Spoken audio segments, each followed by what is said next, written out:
Captain Zeketh gripped the arm of his command chair as another alarm blared through the bridge of his ship. The sound made his forearms twitch with worry. Red lights flashed everywhere, painting the bridge in an angry glow that hurt his large, black eyes. "Sir, the quantum drive is completely dead," his first officer, Commander Yulta, reported. Her voice shook with fear. "We are stuck here with no way to jump to light speed." Zeketh felt his heart sink into his stomach. This was the worst thing that could happen to a Vortani trade captain. His ship, the Star Dancer, carried medical supplies that sick people on Kepler Station needed badly. If he did not deliver them in 5 days, many would die. The captain looked at the star map on his screen. The nearest Vortani repair station was 3 weeks away at normal speed. Even if they pushed their engines to the limit, they would never make it in time. The medicine would be useless by then. "What about the human station nearby?" asked Yulta quietly. She pointed to a small dot on the map labeled Frontier Station. Zeketh made a disgusted clicking sound with his mouth. Like most aliens in the galaxy, he had heard terrible stories about human repair shops. Humans were known for being reckless and dangerous. They broke safety rules all the time. They used old primitive tools instead of proper galactic equipment. Worst of all, they talked to machines like the machines could hear them. "Those crazy humans will probably blow up our ship," Zeketh muttered. "They fix things with hammers and luck." But as he spoke, another system failed. The lights on the bridge grew dimmer. The air started to smell stale as the life support systems began to break down. Soon they would have no air to breathe, no heat to keep warm, and no power to run anything. Zeketh realized he had no choice. It was either trust the humans or watch his crew die slowly in the cold darkness of space. "Open a channel to Frontier Station," he ordered. The communication screen flickered to life. A human face appeared, showing features that looked strange to Vortani eyes. The human had only 2 arms, small eyes, and skin that was pink instead of the proper blue color, but his voice was calm and friendly. "This is Chief Engineer Pete Sullivan of Frontier Station. How can we help you today?" Zeketh hesitated. He had never spoken directly to a human before. "This is Captain Zeketh of the Vortani vessel Star Dancer. We have had a quantum drive failure and need emergency repairs." Pete nodded seriously. "That sounds rough, Captain. How many crew do you have aboard?" 23 souls, Zeketh replied. "Don't worry, we'll take good care of you," Pete said with a smile that showed his white teeth. "Please dock at Bay 7. We'll have a repair team ready in 30 minutes. The screen went black. Zeketh stared at the blank display, wondering if he had just made the biggest mistake of his life. Human repair bays were legendary throughout the galaxy, but not in a good way. Stories spread among alien captains about ships that went in for simple repairs and came out completely changed, sometimes in ways that made no sense. "Sir, should we really trust them?" Yulta asked nervously. "What choice do we have?" Zeketh replied, "If we stay here, we die. If we go to them, we might die, but at least we have a chance." The Star Dancer limped toward Frontier Station, using what little power remained. The human station looked small and rough compared to the smooth, elegant designs of Vortani architecture. It seemed to be built from different pieces stuck together over many years. Nothing matched, and everything looked like it had been repaired multiple times. As they approached Docking Bay 7, Zeketh saw human workers waiting for them. They wore simple work clothes that were dirty and torn. Their tools looked ancient and crude. Some of them were actually talking to each other and laughing, as if repairing a dying ship was just another normal day. "These humans do not seem to understand how serious this is," Commander Yulta whispered. The docking process was surprisingly smooth. The humans guided them in with gentle precision, and soon the Star Dancer was safely attached to the station. Within minutes, the bay filled with breathable air, and the temperature became comfortable again. A soft knock came at the ship's main door. Captain Zeketh opened it to find Pete Sullivan standing there with 2 other humans. One was a woman with short brown hair, and the other was a young man who looked barely old enough to be out of school. "I'm Pete," the chief engineer said, extending his hand in the strange human greeting gesture. "This is Lisa Carter, my second in command, and Danny Rodriguez, one of our best diagnostic specialists." Zeketh carefully shook the human's hand, surprised by how warm and strong it felt. "Thank you for helping us," he said formally. Pete smiled again. "That's what we're here for. Now let's take a look at your ship and see what's going on." As the humans entered the Star Dancer, Zeketh noticed something odd. They did not immediately pull out scanning equipment or demand to see technical manuals. Instead, they seemed to be listening. Pete put his hand on the wall and closed his eyes for a moment. "She's been running hard for a long time," Pete said quietly. "I can feel it in the hull vibrations. When did you last have a full maintenance cycle?" Zeketh was amazed. How could this human know anything about his ship just by touching it? 6 months ago, he admitted. Lisa nodded knowingly. "These Vortani traders work their ships to death," she told Pete. "They push everything to the limit and beyond." Young Danny was already opening access panels and peering inside with a small flashlight. "The quantum coils look okay from here," he called out. "But something smells wrong." Smells wrong? Zeketh had never heard an engineer diagnose a problem by smell before. What kind of primitive methods were these humans using? Pete saw the confusion on the captain's face and chuckled. "Don't worry, Captain, we'll figure this out. Every ship talks to you if you know how to listen. Your Star Dancer is trying to tell us what's wrong." As the human repair team spread throughout, his ship, touching surfaces, listening to sounds, and even sniffing the air, Captain Zeketh began to wonder what he had gotten himself into. These humans were like no engineers he had ever seen before. But as another system alarm stopped beeping and the lights grew brighter, he started to think that maybe, just maybe, the stories about human repair bays might be true for all the right reasons. Captain Zeketh spent the night in his quarters, unable to sleep. Strange sounds came from all over his ship as the human repair team worked through the darkness. He heard drilling, hammering, and the hiss of welding tools. Sometimes he heard the humans talking to each other, and sometimes he could swear they were talking to his ship. When morning came, Zeketh walked through the corridors of the Star Dancer and could not believe what he saw. The humans had taken apart half of his quantum drive system. Parts were scattered everywhere, organized in ways that made no sense to his trained Vortani mind. Pete Sullivan was lying on his back under the main drive unit, holding a simple metal wrench. He was talking quietly to himself, or maybe to the machinery above him. "Come on, sweetheart," Pete was saying. "Tell me where it hurts." Lisa Carter sat nearby with a device that looked like it had been built from spare parts. She was running it over various components and making notes on an old paper pad instead of using a proper digital recorder. "Find anything interesting?" Pete called out from under the drive. "The quantum coils are perfect," Lisa replied. "But look at this resonance dampener." She held up a small silver device that was no bigger than Zeketh's thumb. "See this tiny crack? It's so small that most scanners would miss it, but it's been causing feedback in the entire system." Zeketh stepped closer to examine the part. "That little thing caused our entire drive to fail? Sometimes the smallest problems cause the biggest." "Headaches," Danny Rodriguez said from across the room. He was working on a control panel with tools that looked older than he was. "Your ship has been trying to compensate for this bad part for months. It finally gave up." The captain felt confused and worried. According to Galactic Standard Repair Protocol, a failed quantum drive required complete replacement of all major components. The procedure took weeks and cost more money than most captains made in a year. But these humans seemed to think they could fix everything by replacing one tiny part. "This is impossible," Zeketh said out loud. "You cannot repair a quantum drive this way. The regulations clearly state that all components must be replaced together." Pete slid out from under the drive unit and sat up, wiping grease from his hands with a dirty cloth. "Regulations are written by people who want to sell you new parts," he said with a grin. "But machines don't read regulations. They just want to work." Lisa stood up and walked to a workbench where she had laid out various metal pieces and electronic components. "We don't have an exact replacement for this dampener," she said, "but I can make one that will work even better." "Make one?" Zeketh watched in amazement as Lisa began cutting and shaping metal with simple hand tools.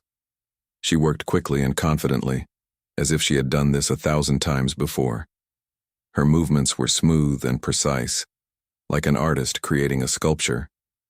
"How do you know what to make?" Zekth asked.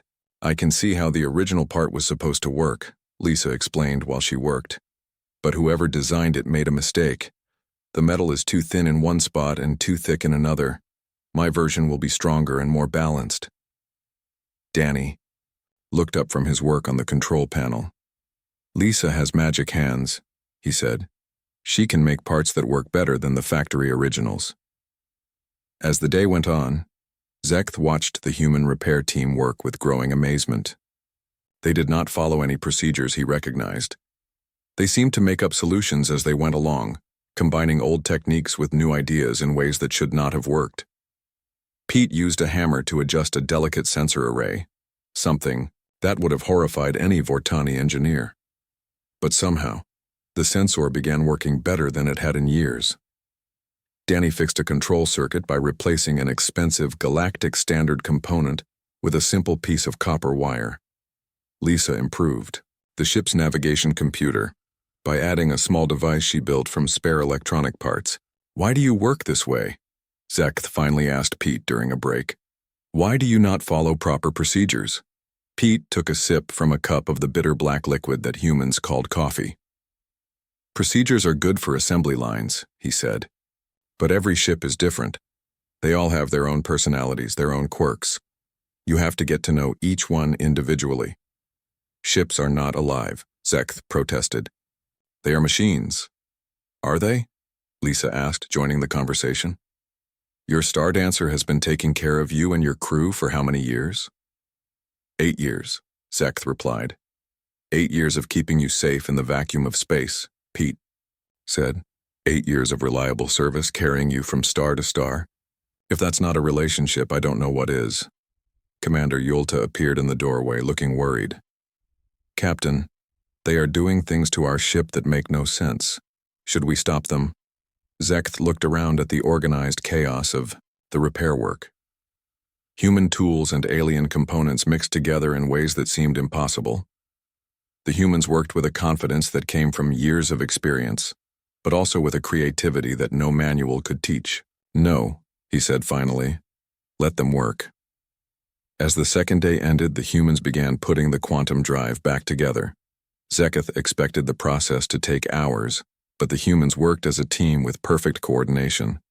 Pete would reach for a tool, and Danny would place it in his hand before he asked. Lisa would call out specifications, and the others would adjust their work without question. "How do you work together so well?" Zeketh asked. "Practice," Pete said simply. "We've been doing this together for 5 years. We know how each other thinks." When the drive unit was finally complete, it looked almost exactly the same as before. But Lisa's handmade resonance dampener gleamed like a jewel among the other components. "Ready for testing," Lisa announced. Pete activated the drive's diagnostic systems. Numbers and graphs appeared on multiple screens, showing the performance of every component. Zeketh watched the displays with growing amazement. The quantum drive was not just working, it was working better than it ever had before. Efficiency was up 12%. Response time was faster. Power consumption was lower. "This is impossible," Zeketh whispered. "Impossible is just another word for something nobody has tried yet," Pete said with his usual smile. "Your ship is ready to fly, Captain." "Better than ever." Captain Zeketh stood on the bridge of his ship, staring at the control displays in complete shock. Every system showed green lights. Every reading was perfect. The Star Dancer had not run this well since the day it left the factory 8 years ago. "Sir, all systems are operating at maximum efficiency," Commander Yulta reported. Her voice sounded amazed and confused at the same time. "The quantum drive is running smoother than I have ever seen it. Navigation responds instantly to commands. Even the coffee maker in the crew quarters is working better." The coffee maker? Zeketh had not asked the humans to fix the coffee maker. How had they even known it was broken? Pete Sullivan appeared on the bridge, wiping his hands on a clean cloth. "Ready for your test flight, Captain?" he asked cheerfully. "You fixed our coffee maker," Yulta said, still sounding confused.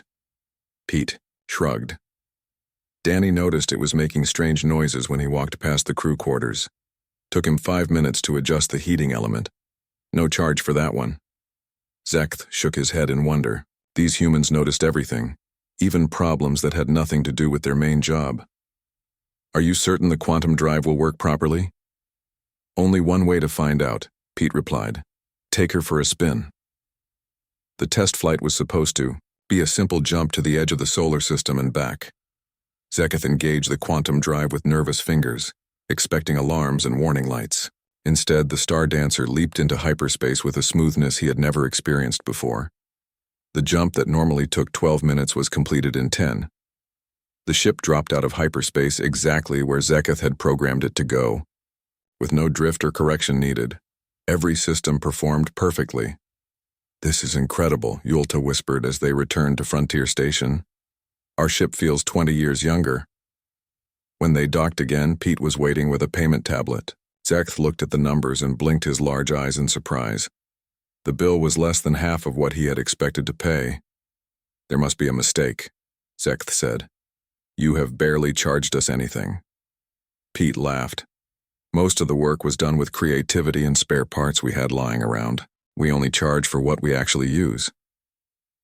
But the labor costs, Zeketh began. We enjoy our work, Lisa Carter said, joining them at the docking port. When you love what you do, it doesn't feel like work. Zeketh paid the bill and prepared to leave, but something made him hesitate. Why do you do this? He asked. Why do you help strangers for so little money? Pete looked thoughtful for a moment. Because ships and their crews matter, he said finally. Every captain who leaves here safely means families get their supplies, patients get their medicine, and traders can keep their businesses running. That's worth more than money. The Star Dancer left Frontier Station with a full cargo hold and a crew that could hardly believe what had happened. But word travels fast in the galactic shipping community. Within days, other alien captains began hearing about Zeketh's experience. Captain Mordek of the Thrakarian freighter Void Runner was the first to make a special trip to a human repair station. His ship's engines had been making strange noises for months, but Thrakarian engineers told him the noises were normal.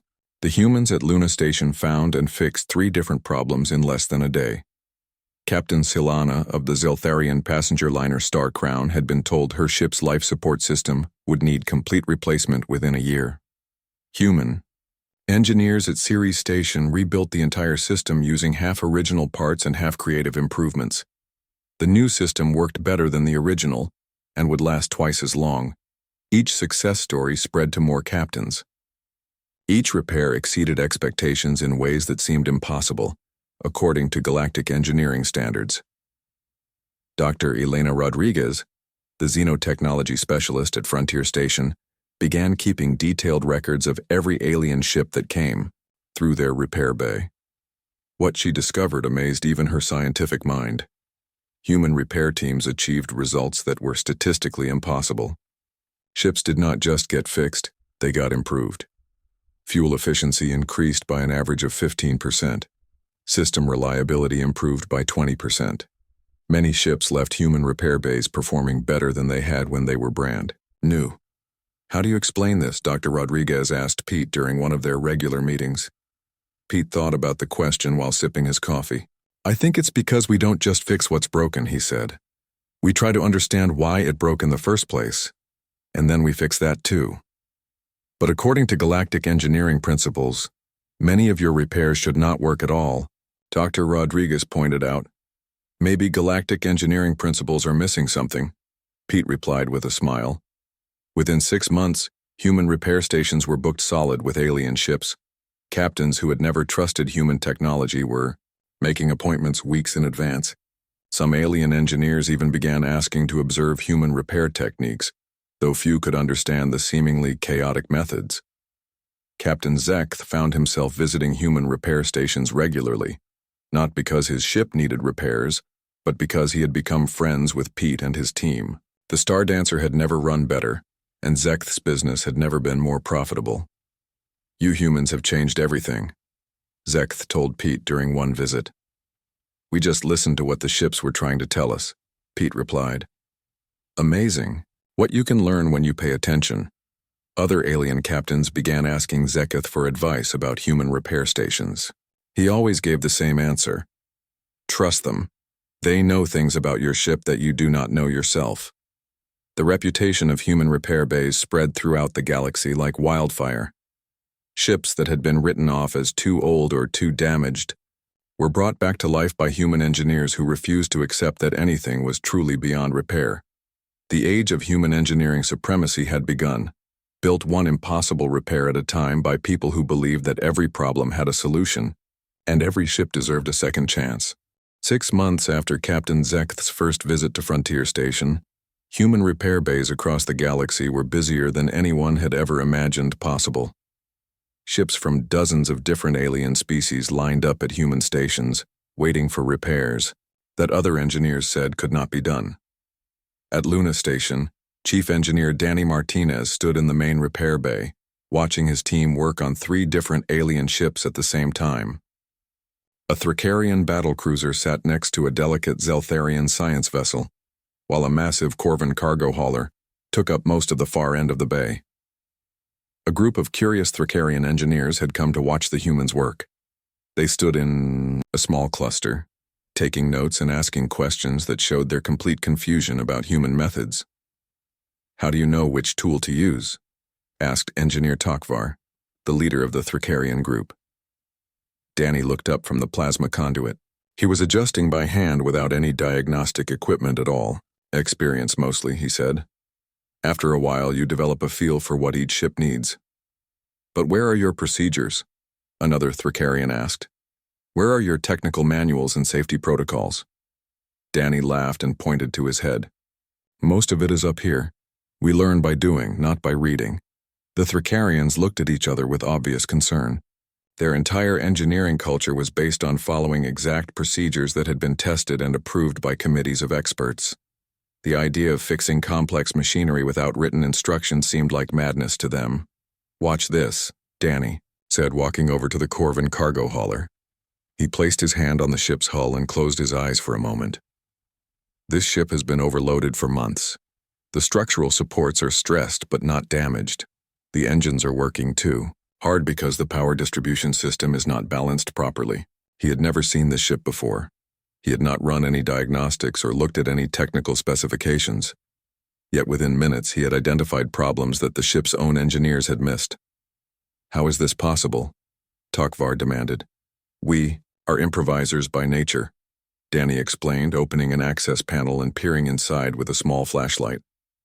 Most species design technology to work one specific way, but humans have always had to make do with whatever we had on hand.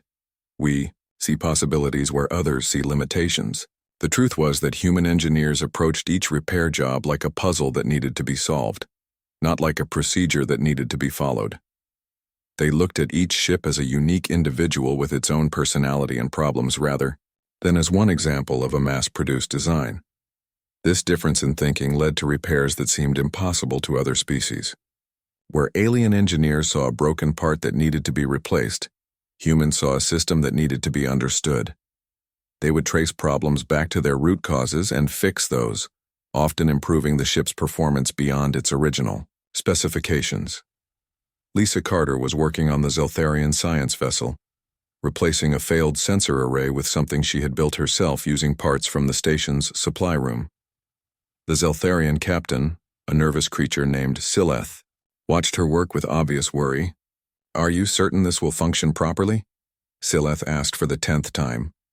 It will work better than your original sensor, Lisa replied confidently. The factory design has a flaw that causes interference in certain frequency ranges. My version eliminates that problem. But it has not been tested by our engineering department, Sileth protested. Sometimes the best solutions come from outside the official channels, Lisa said with a smile. Trust me, Captain. Your science team is going to love the improved resolution. This was another key difference between humans and other species. Alien engineers were trained to follow approved designs and procedures exactly. Any deviation from the official specifications was considered dangerous and probably illegal. But humans were comfortable with improvisation and innovation, even when working with unfamiliar technology. The cultural impact of human repair methods was becoming more significant every day. Species that had considered humans to be primitive and backward were now sending their most advanced ships to human repair bays. The Galactic Engineering Guild was forced to create new categories in their official manuals to account for human methodology, even though they could not explain or regulate it. Captain Zekth had become an unofficial spokesman for human engineering excellence. He carried testimonials from dozens of alien captains who had experienced what many were calling the human miracle. His own ship, the Star Dancer, had become famous throughout the trade routes as an example of what human engineers could accomplish. The humans do not just fix your ship, Zekth would tell other captains. They make your ship better than it was designed to be. Other captains who had been skeptical were now regular customers at human repair stations. Captain Mordek of the Void Runner had his ship serviced by humans every 6 months even when nothing was wrong. Captain Silana of the Star Crown had hired a human engineer to join her crew permanently. The waiting lists at human repair stations grew longer every week. Some captains planned their shipping routes around visits to human facilities, treating the repairs as essential maintenance rather than emergency services. But the changes went beyond just technical improvements. Human repair bays had become social gathering places where captains from different species met and talked. The humans' natural friendliness and their tradition of offering food and drinks while work was being done had created something unprecedented in galactic society. "You humans have done more than fix our ships," Captain Zeketh told Danny during one visit. "You have brought us together in ways that diplomats could never achieve." Danny nodded thoughtfully. "Maybe that's because we treat everyone the same," he said. "Whether you're Vortani, Thricarian, or Zeltharian, your ship deserves the best care. We can give it." The human approach to engineering was becoming the new standard across the galaxy, one satisfied customer at a time. What had started as a desperate gamble by one stranded captain had grown into a revolution that was changing how the entire galaxy thought about technology, repair, and cooperation. 5 years had passed since Captain Zekth first brought his dying ship to Frontier Station. Now he stood in the observation deck of Luna Station, watching his nephew Kevth nervously guide his brand-new trading vessel toward the docking bay below. The young Vortani captain was making his first visit to a human repair facility. Like his uncle years before, Kevth had heard all the stories, but remained doubtful about human engineering abilities. "Uncle, surely these humans cannot be as amazing as everyone claims," Kevth said through the communication link. His voice carried the same nervous uncertainty that Zeketh remembered feeling during his own first visit. Zeketh smiled, his forearms relaxed and confident. The old captain now planned all his trade routes to include regular stops at human repair stations. His ship, the Star Dancer, was still running perfectly after 5 years of human maintenance, performing better with each visit. "Give them 18 hours, nephew," Zeketh replied calmly. "Then you will understand why alien captains trust human repair bays above all else." The galaxy had changed dramatically in those 5 years. Human repair stations were no longer emergency backup options for desperate captains. They had become the preferred destination for any serious ship maintenance. Alien captains would add weeks to their travel time just to reach a human facility, even when their ships were running perfectly. The transformation went far beyond simple repairs. Human repair bays had become gathering places where the real business of galactic trade was conducted. Captains from different species would meet over cups of human coffee, sharing information about new trade routes, cargo opportunities, and political developments. Deals worth millions of credits were negotiated while engineers worked on their ships. Captain Silana, of the Zeltharian passenger liner Star Crown, sat in Luna Station's comfortable waiting area, reviewing shipping contracts with Captain Mordek of the Thricarian freighter Void Runner. 5 years ago, Zeltharians and Thricarians barely spoke to each other due to old political tensions. Now they were business partners, brought together by their shared positive experiences at human repair facilities. "The humans have done something remarkable," Silana said to Mordek as they watched Kevth's ship being guided into the repair bay. "They have created neutral ground where old enemies can become friends." Chief Engineer Amy Brooks approached the docking bay with her usual confident smile and a toolbox full of equipment that looked both advanced and ancient. Her team followed behind her, chatting casually about the work ahead. To them, servicing an alien starship was just another day at the office. "Welcome to Luna Station," Amy called out as Kev emerged from his ship. "I'm Amy Brooks, Chief Engineer. This beauty looks fresh from the factory." Kev nodded stiffly, still uncertain about trusting his valuable new ship to these strange aliens. "She is only 3 months old.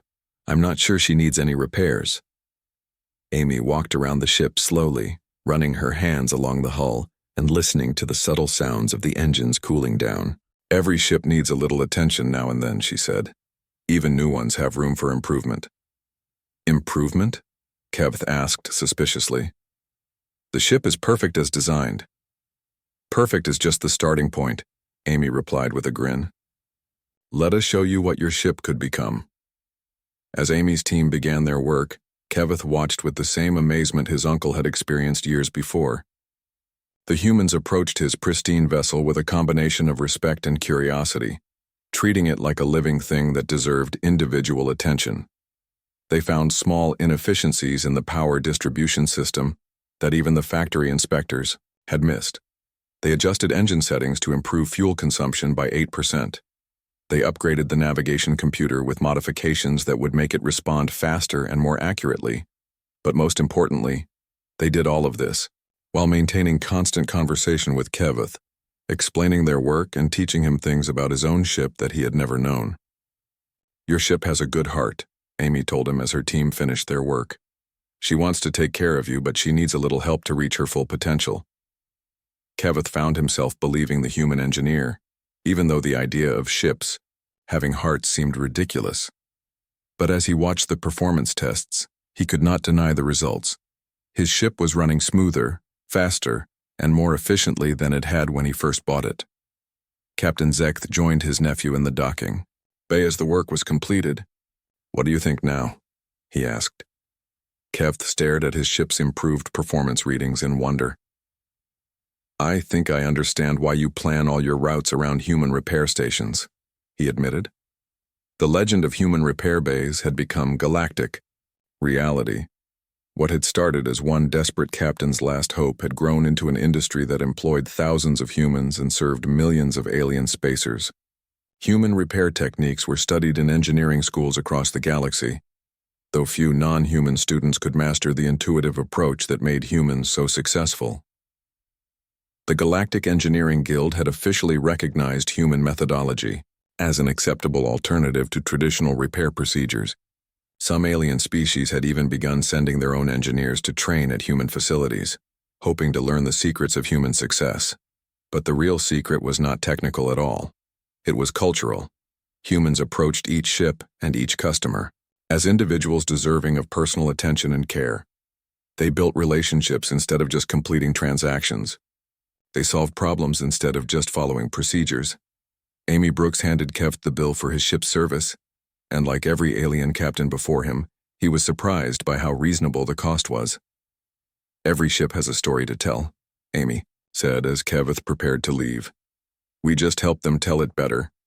As the young Vortani captain piloted his improved ship away from Luna Station, he was already planning his next visit. The humans had made him a believer, just as they had converted thousands of other skeptical alien captains over the years. In a galaxy full of rigid rules and ancient prejudices, humanity had found its place as the species that made the impossible seem routine, one wrench turn at a time.